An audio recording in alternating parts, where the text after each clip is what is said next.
Good day, my name is Laurisé Toit and I'm the Provincial Manager of the Polokwane SEESA branch. Good day, my name is Zan-Mari Kok and I'm a multi-product legal advisor in the Polokwane branch. Today we will be discussing the different practical elements that needs to be in place in a business with regards to the POPI Act. We will also discuss what it means to have a POPI data breach and also the implications thereof. Laurisé, will you please explain to our audience what the definition is of personal information?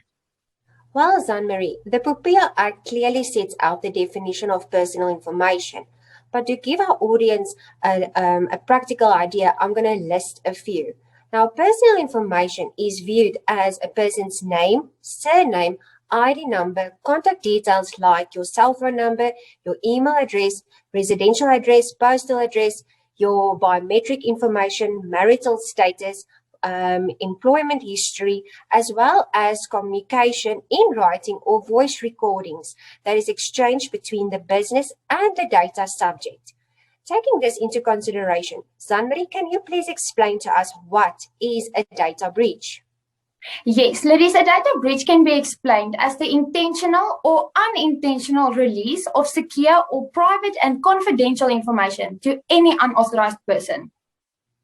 Zan-Mari, this seems like an extreme daunting task for a business.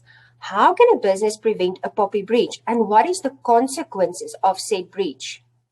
In short, the company will have to identify risks, establish and update current safeguards, implement access control policies, and on a constant basis, make sure that the employees are trained. The business will also have to implement an ongoing POPI awareness campaign in order to avoid any POPI breaches. It is also important to note the regulator may institute civil action for damages against a business for a breach, whether or not there is intent or negligence. A court issuing any order for damages must also order that such breach be published in the Gazette. Therefore, it will also tarnish the reputation of the business. The penalties and the fines furthermore includes up to 10 million rand or up to 10 years imprisonment should the business fail to comply with the POPI Act. Zan-Mari, are you telling me that a business can be held liable for a breach even if that breach was due to no fault of theirs? Yes, that's correct, Laurisé. No business can ever be 100% POPI compliant due to the external factors as well as human error. However, the onus is still on the business to ensure that they do everything in their power to avoid a POPI breach. Zan-Mari, I'm also aware that POPI places an obligation on a business to make sure that the information that's being held by them are specific, relevant, not excessive, updated, not misleading, and complete. What practical steps can a business take to make sure that they comply with this requirement? To answer your question, I will recommend that the business must identify all personal information currently held and used by the business by making use of SEESA's data mapping tool to identify what information is still relevant and what information must be destroyed or de-identified. Zan-Mari, I just want to stop you there. Our clients really don't understand the importance of the concept de-identified. Now, de-identified means to destruct, delete, destroy information in such an extent that it cannot be re-identified. Now, re-identified means to put information back in its original form. Now, this concept is not just applicable to hard copy documents, but also to electronic data. That is correct, Laurisé. I will recommend that the business must take these practical steps to comply with the POPI Act and to identify their risks. The business must break down the risk into 6 categories. So the first category refers to the physical security of the premises. There, the company needs to evaluate the security measures that's currently in place or also the lack thereof, like the security doors, the burglar bars, the alarm system, the surveillance system, and also the access control policies and procedures. When we get to the second point, that refers to the electronic or the computer and cell phone security systems. There, the company needs to make sure that all computers, tablets, or even cell phones that they use in the course of business must have an antivirus. They also need to back up their data on a daily or a weekly basis and keep that backup in a secure location. All computers also need to have a password on that is not known to any other individual, and they also need to change that password on a regular basis. Our third point refers to the physical storage and the use of hard copy documents. There, the company needs to make sure that all documents are categorized and filed away, and also the data room or filing cabinet must be locked and secured at all times. Ladies, can you maybe think of anything else that the business also needs to have in place?